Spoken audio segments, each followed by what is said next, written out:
प्रजा रामपूर्वा सन्ध्या प्रवर्तते उत्तिष्ठ नरशार्दूला कर्तव्यं दैवमाह्निकम् उत्तिष्ठोत्तिष्ठ गोविन्द उत्तिष्ठ गरुडध्वजा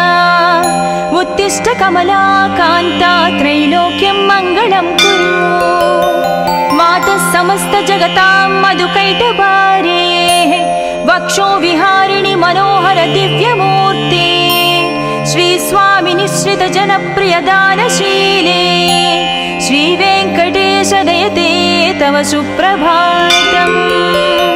तव सुप्रभातमरविन्दलोचने भवतु प्रसन्न मुख चन्द्रमण्डले विधिशङ्करेन्द्रवनिताभिरर्चिते वृषशैलनाद दयते दयानिधे अत्र्यादि सप्त ऋषयः समुपास्य सन्ध्याम् आकाश सिन्धु कमलानि मनोहराणि आदाय पादयुगमर्चयितं प्रपन्नाः शेषाद्रिशेखर विभो तव सुप्रभातम् पञ्चाननाब्ज भव षण्मुखवासवाद्याः त्रैविक्रमादिचरितं विबुधास्तुवन्ति भाषापतिः पठति वासरशुद्धिमारात् शेषाद्रिशेखर विभो तव सुप्रभातम् ईषत् प्रफुल्ल सरसीरुह नारिकेळ पूगद्रुमादि सुमनोहर पालिकानाम् आवाति मन्दमनिलसह दिव्यगन्धैः शेषाद्रिशेखर विभो तव सुप्रभातम् उन्मील्य नेत्रयुगमुत्तम पञ्जरस्ताः पात्रावशिष्ट कदलीस्थलपायसानि भुक्त्या सलीलमदखेळ सुखा पठन्ति शेषाद्रिशेखर विभो तव सुप्रभातम् तन्त्री प्रकर्ष मधुरस्वनयादि पञ्चा गायत्यनन्तचरितं तव नारदोऽपि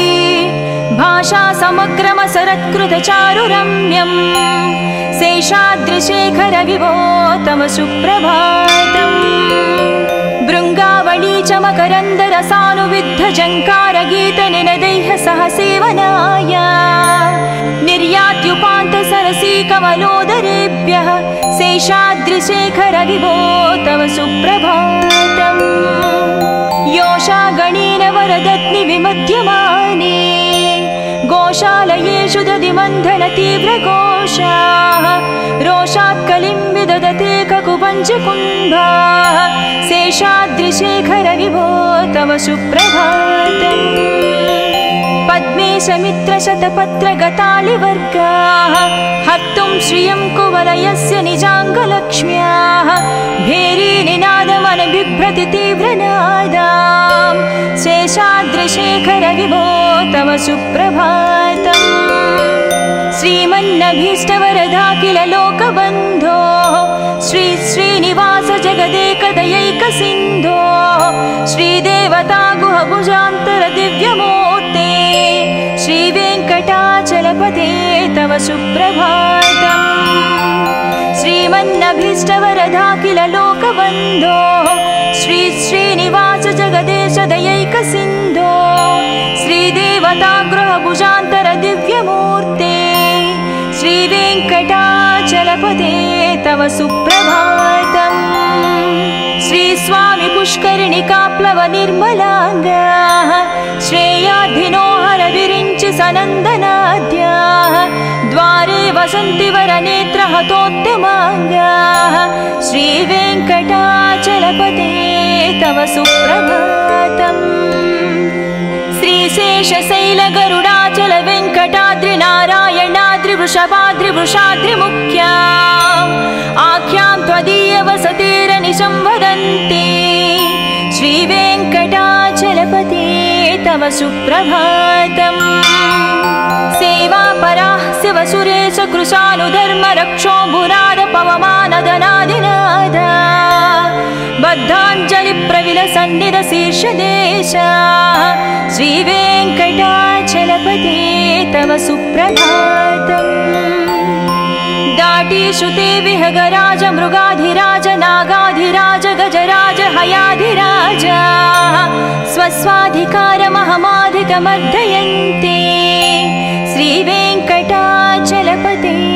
तव सुप्रभातम्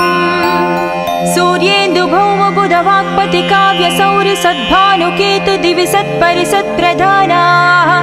त्वद्वासदापचरमावधि दासदासाः श्रीवेङ्कटाचलपते तव सुप्रभातम्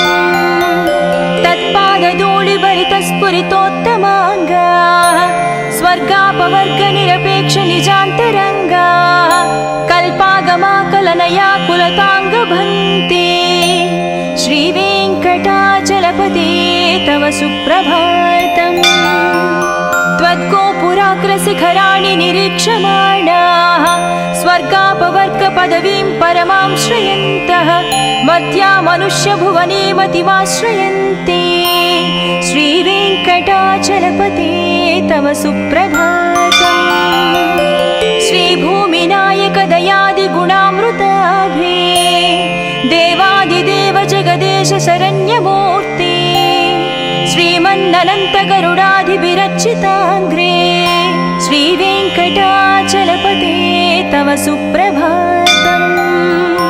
श्रीपद्मनाभ पुरुषोत्तम वासुदेव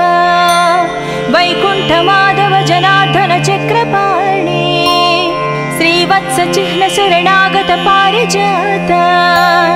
श्रीवेङ्कटाचलपते तव सुप्रभातम्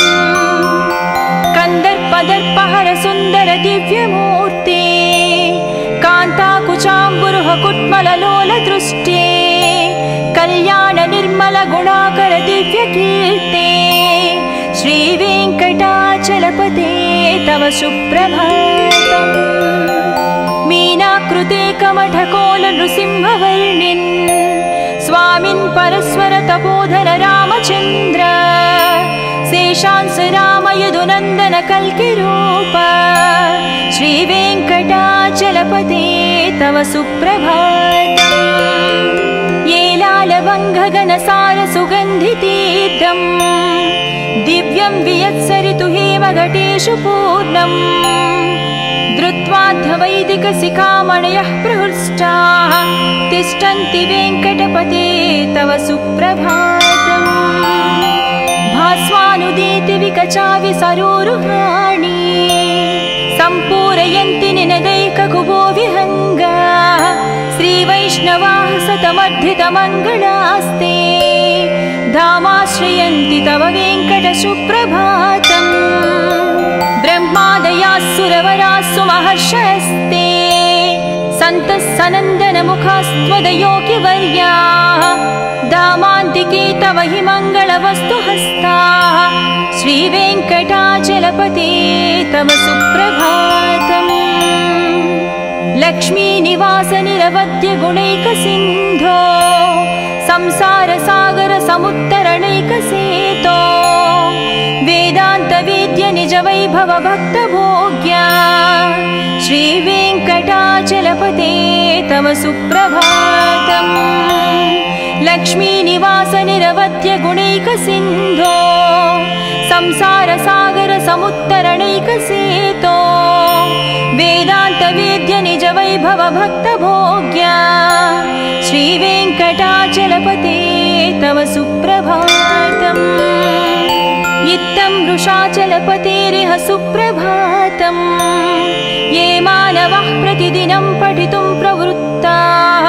तेषां प्रभातसमये स्मृतिरङ्गभाजां प्रज्ञां परार्धसुलभां परमां प्रसूते इत्थं वृषाचलपतेरिह सुप्रभातम् ये मानवः प्रतिदिनं पठितुं प्रवृत्ताः तेषां प्रभातसमये स्मृतिरङ्गभाजां प्रज्ञां परार्धसुलभां परमां प्रसूते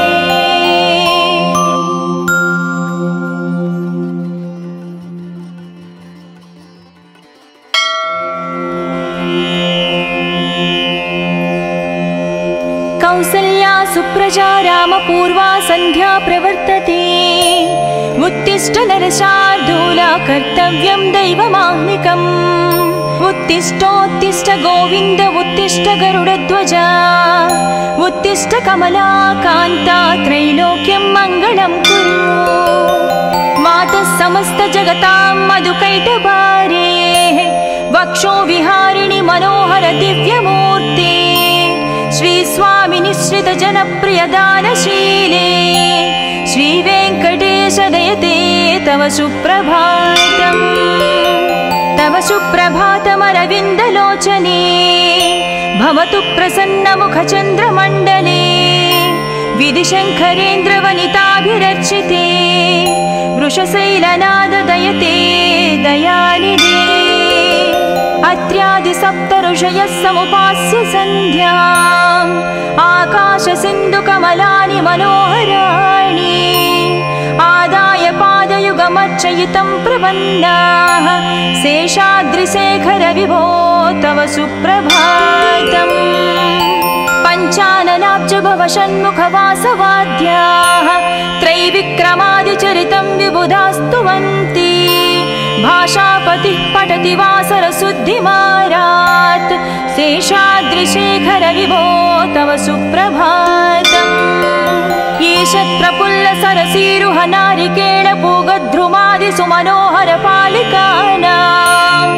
आवाति मन्दमनिलसह दिव्यगन्धैः शेषाद्रिशेखर विभो तव सुप्रभातम् उन्मील्य नेत्रयुगमुत्तमपञ्जरस्ताः पात्रावशिष्टकदलीस्थलपायसानि भुक्त्या सलीलमदखेळि सुखा पठन्ति शेषाद्रिशेखर विभो तव सुप्रभातम् तन्त्री प्रकर्ष मधुरस्वनयादि पञ्चा गायत्यनन्तचरितं तव नारदोऽपि भाषा समग्रमसरत्कृतचारुरम्यम् शेषाद्रिशेखर विभो तव सुप्रभातम् भृङ्गावळी च मकरन्दरसानुविद्धजङ्कारगीतनिनदैः सह सेवनाय निर्यात्युपान्तसरसी कमलोदरेभ्यः शेषाद्रिशेखर विभो तव सुप्रभातम् योषा गणेन वरदत्नि विमध्यमाने गोशालयेषु दधिमन्थन तीव्रघोषाः रोषात् कलिं विदधते ककुपञ्चकुम्भाः शेषाद्रिशेखर विभो तव सुप्रभातम् पद्मे समित्रशतपत्रगतालिवर्गाः हर्तुं श्रियं कुवलयस्य निजाङ्गलक्ष्म्याः भेरीनिनादमनबिभ्रति तीव्रनादाम् शेषाद्रिशेखर विभो तव सुप्रभातम् श्रीमन्नभीष्टवरदाखिल लोकबन्धो श्री श्रीनिवास जगदेकदयैकसिन्धो श्रीदेवता गुहभुजान्तर दिव्यमूर्ते श्रीवेङ्कटाचलपते तव सुप्रभातम् श्रीमन्नभीष्टवरदाखिल लोकबन्धो श्री श्रीनिवास जगदेश दयैकसिन्धो श्रीदेवता गृहभुजान्तर दिव्यमूर्ते श्रीवेङ्कटाचलपते तव सुप्रभातम् श्री स्वामी पुष्करिणिकाप्लव निर्मलाङ्गाः श्रेयाधिनो हर विरिञ्चि सनन्दनाद्याः द्वारे वसन्ति वरनेत्रहतोत्तमाङ्गाः श्रीवेङ्कटाचलपते तव सुप्रभातम् श्रीशेषशैलगरुडाचल वेङ्कटाद्रि नारायणाद्रि वृषभाद्रिवृषाद्रिमुख्या आख्यां त्वदीय वसतिरनिशं वदन्ति श्रीवेङ्कटाचलपते तव सुप्रभातम् सेवापराः शिवसुरेश कृशानुधर्म रक्षो भुराद पवमानदनादिनाद बद्धाञ्जलिप्रविलसन्निध शीर्षदेशा श्रीवेङ्कटाचलपते तव सुप्रभातम् दाटीषु ते विहगराज मृगाधिराज नागाधिराज गजराज हयाधिराज स्वस्वाधिकारमहमाधिकमर्दयन्ते श्रीवेङ्कटाचलपते तव सुप्रभातम् सूर्येन्दुभौमबुधवाक्पति काव्यसौरि सद्भानुकेतु दिवि सत्परिसत्प्रधानाः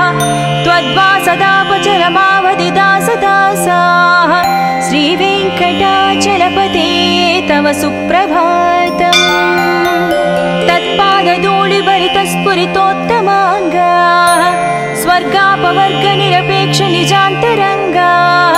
कल्पागमाकलनया कुलताङ्गभन्ते श्रीवेङ्कटाचलपते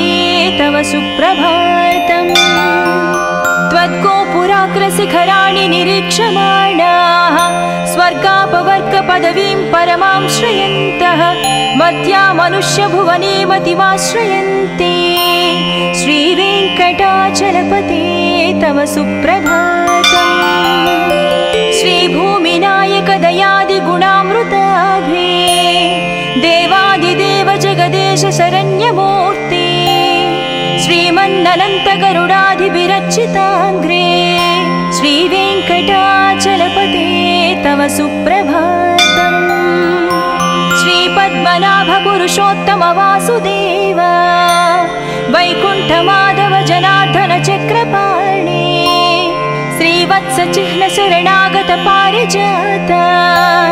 श्रीवेङ्कटाचलपते तव सुप्रभातम् कंदर्पदर्पहर सुंदर दिव्यमूर्ते कांताकुचाम्बुरुह कुट्मललोल दृष्टे कल्याण निर्मल गुणाकर दिव्यकीर्ते श्रीवेङ्कटाचलपते तव सुप्रभातम् मीनाकृते कमठकोल नृसिंहवर्णिन् स्वामिन् परस्वर तपोधर रामचन्द्र शेषांस राम यदुनन्दन कल्किरूप श्रीवेङ्कटाचलपते तव सुप्रभातम् येलालवङ्घगनसार सुगन्धितीर्थम् दिव्यं वियत्सरितु हेमघटेषु पूर्णम् धृत्वाद्धवैदिकशिखामणयः प्रहृष्टाः तिष्ठन्ति वेङ्कटपते तव सुप्रभातम् भास्वानुदीति विकचावि सरोरुहाणि सम्पूरयन्ति निनदैककुभो विहङ्गाः श्रीवैष्णवाः सतमर्धितमङ्गलास्ते धामाश्रयन्ति तव वेङ्कट सुप्रभातम् ब्रह्मादयास्सुरवरास्सु महर्षयस्ते सन्तः सनन्दनमुखास्त्वदयोगिवर्याः धामान्तिके तव हि मङ्गलवस्तुहस्ताः श्रीवेङ्कटाचलपते तव सुप्रभातम् लक्ष्मीनिवास निरवद्य गुणैकसिन्धो संसारसागर समुत्तरणैकसेतो वेदान्तवेद्य निज वैभव भक्तभोग्या श्रीवेङ्कटाचलपते तव सुप्रभातम् लक्ष्मीनिवास निरवद्य गुणैकसिन्धो संसारसागर समुत्तरणैकसेतो वेदान्तवेद्य निज वैभव भक्तभोग्या श्रीवेङ्कटाचलपते तव सुप्रभातम् इत्थं वृषाचलपतेरिह सुप्रभातम् ये मानवः प्रतिदिनं पठितुं प्रवृत्ताः तेषां प्रभातसमये स्मृतिरङ्गभाजां प्रज्ञां परार्धसुलभां परमां प्रसूते इत्थं वृषाचलपतेरिह सुप्रभातम् ये मानवः प्रतिदिनं पठितुं प्रवृत्ताः तेषां प्रभातसमये स्मृतिरङ्गभाजां प्रज्ञां परार्धसुलभां परमां प्रसूते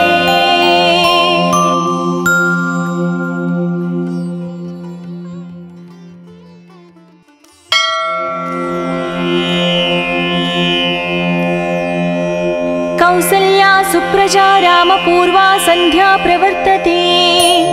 उत्तिष्ठ नरशार्दूला कर्तव्यं दैवमाह्निकम् उत्तिष्ठोत्तिष्ठ गोविन्द उत्तिष्ठ गरुडध्वजा उत्तिष्ठ कमलाकान्ता त्रैलोक्यं मङ्गलं कुरु मातः समस्त जगतां मधुकैटभारे वक्षो विहारिणि मनोहर दिव्यमूर्ते श्री स्वामी निश्रित जनप्रिय दानशीले श्री वेङ्कटेश दयते तव सुप्रभातम् तव सुप्रभातमरविन्दलोचने भवतु प्रसन्नमुखचन्द्रमण्डले विधिशङ्करेन्द्रवनिताभिरर्चिते वृषशैलनाददयते दयानिधे अत्र्यादिसप्तऋषयः समुपास्य सन्ध्याम् आकाशसिन्धुकमलानि मनोहराणि आदाय पादयुगमर्चयितं प्रपन्नाः शेषाद्रिशेखरविभो तव सुप्रभातम् पञ्चाननाब्जभवषण्मुखवासवाद्याः त्रैविक्रमादिचरितं विबुधास्तुवन्ति भाषापतिः पठति वासरशुद्धिमारात् शेषाद्रिशेखरविभो तव सुप्रभातम्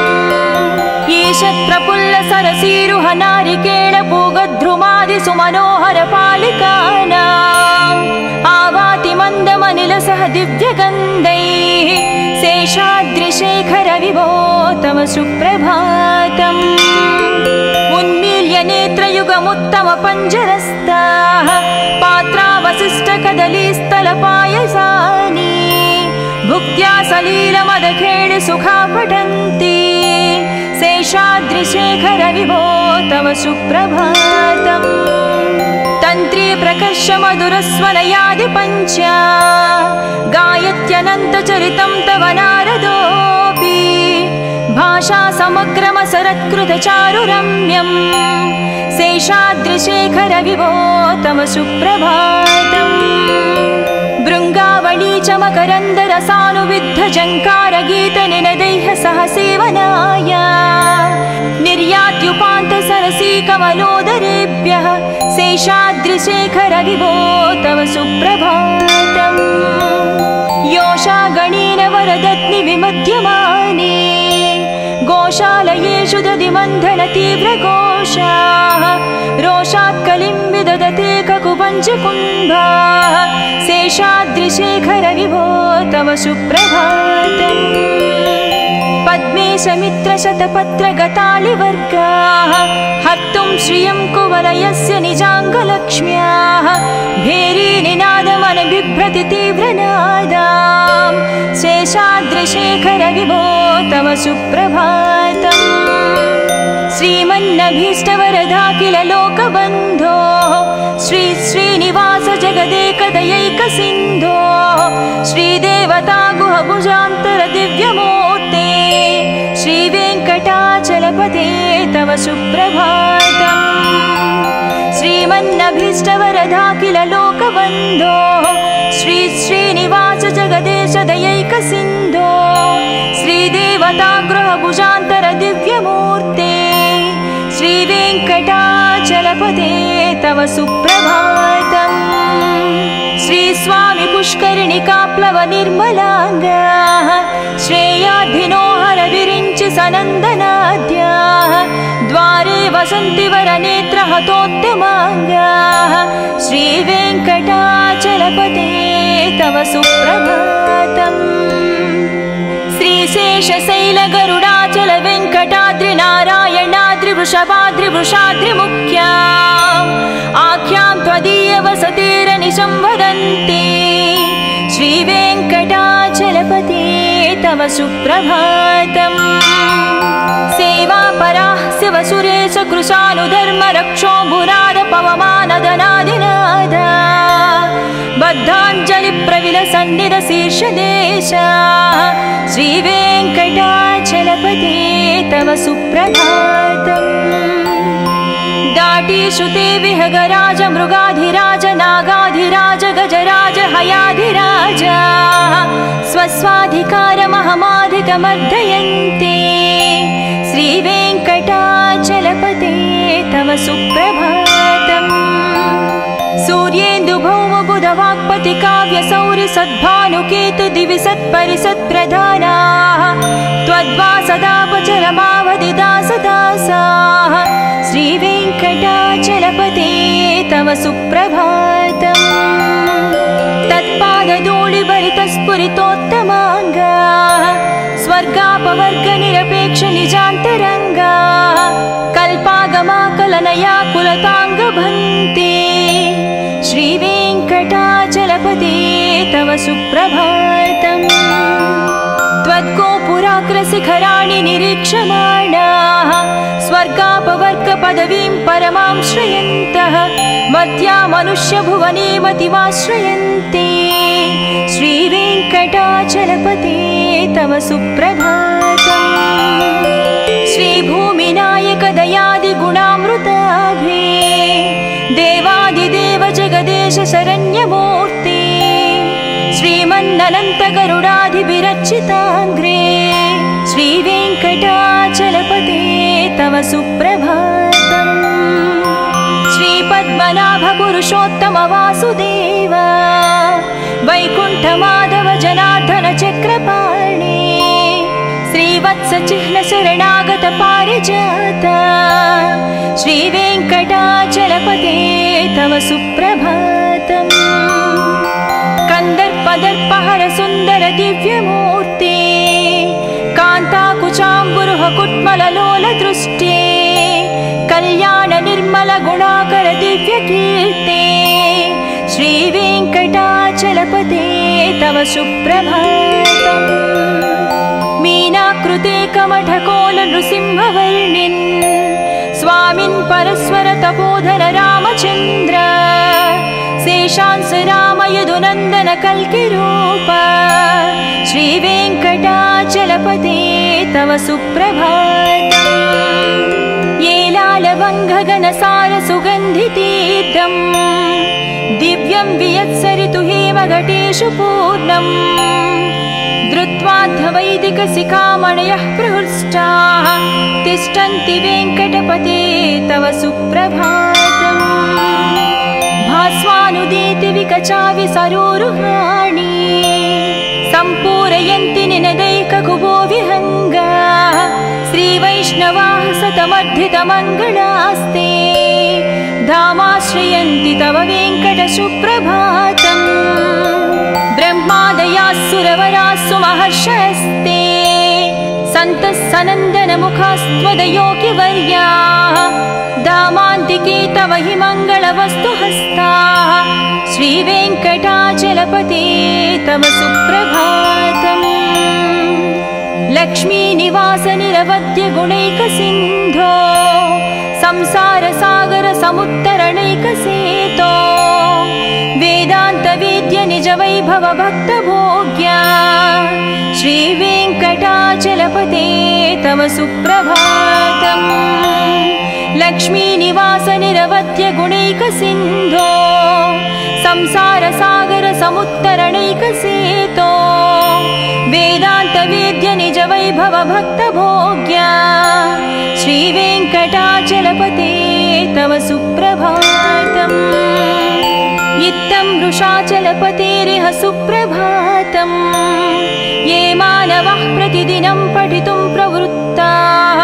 तेषां प्रभातसमये स्मृतिरङ्गभाजां प्रज्ञां परार्धसुलभां परमां प्रसूते इत्थं वृषाचलपतेरिह सुप्रभातम् ये मानवः प्रतिदिनं पठितुं प्रवृत्ताः तेषां प्रभातसमये स्मृतिरङ्गभाजां प्रज्ञां परार्धसुलभां परमां प्रसूते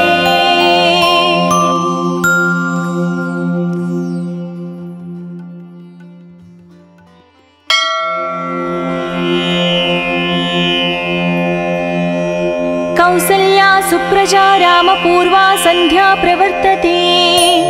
उत्तिष्ठ नरशार्दूला कर्तव्यं दैवमाह्निकम् उत्तिष्ठोत्तिष्ठ गोविन्द उत्तिष्ठ गरुडध्वजा उत्तिष्ठ कमलाकान्ता त्रैलोक्यं मङ्गलं कुरु मातः समस्त जगतां मधुकैटभारे वक्षो विहारिणि मनोहर दिव्यमूर्ते श्री स्वामी निश्रित जनप्रिय दानशीले श्री वेङ्कटेश दयते तव सुप्रभातम् तव सुप्रभातमरविन्दलोचने भवतु प्रसन्नमुखचन्द्रमण्डले विधिशङ्करेन्द्रवनिताभिरर्चिते वृषशैलनाद दयते दयानिधे अत्र्यादि सप्त ऋषयः समुपास्य सन्ध्याम्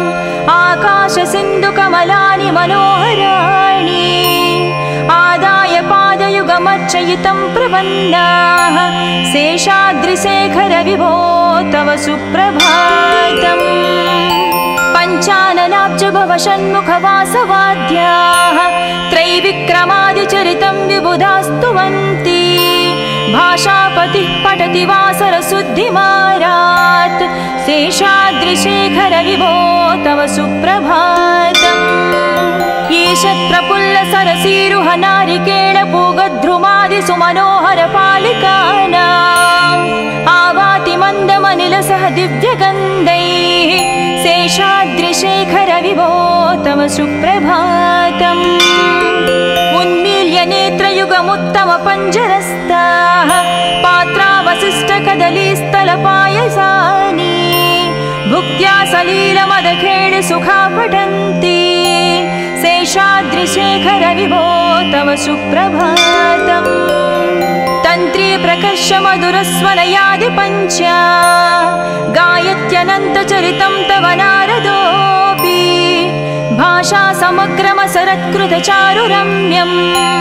शेषाद्रिशेखर विभो तव सुप्रभातम् भृङ्गावळी च मकरन्दरसानुविद्धझङ्कारगीतनिनदैः सह सेवनाय निर्यात्युपान्तसरसी कमलोदरेभ्यः शेषाद्रिशेखर विभो तव सुप्रभातम् योषागणेन वरदत्नि विमध्यमाने गोशालयेषु दधिमन्थनतीव्रघोषाः रोषात् कलिं विदधते ककुपञ्चकुम्भाः शेषाद्रिशेखर विभो तव सुप्रभातम् पद्मेशमित्रशतपत्रगतालिवर्गाः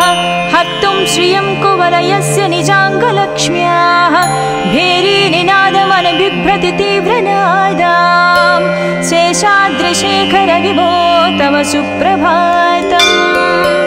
श्रीमन्नभीष्टवरदाखिल लोकबन्धो